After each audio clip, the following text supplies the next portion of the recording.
ஒரு சிவன் பக்தர் சிவனை பார்த்து கேட்குறாங்க, எனக்கு ரொம்ப பிடிச்சவங்க எல்லாம் என் லைஃப்பை விட்டு போயிட்டாங்க. நான் முழுசாக நம்பின ஒருத்தர் எனக்கு துரோகம் பண்ணிட்டாங்க. நம்பிக்கை வச்ச எல்லாரும் என்னை ஏமாத்துறாங்க.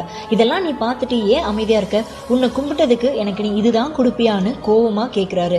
ஆனால் கொஞ்ச நாளுக்கு அப்புறம் தான் அவருக்கு புரியுது, அந்த துரோகம் பண்ணவங்க கூட இருந்திருந்தா இன்னும் கெட்டதை அனுபவிச்சிருப்பாரு.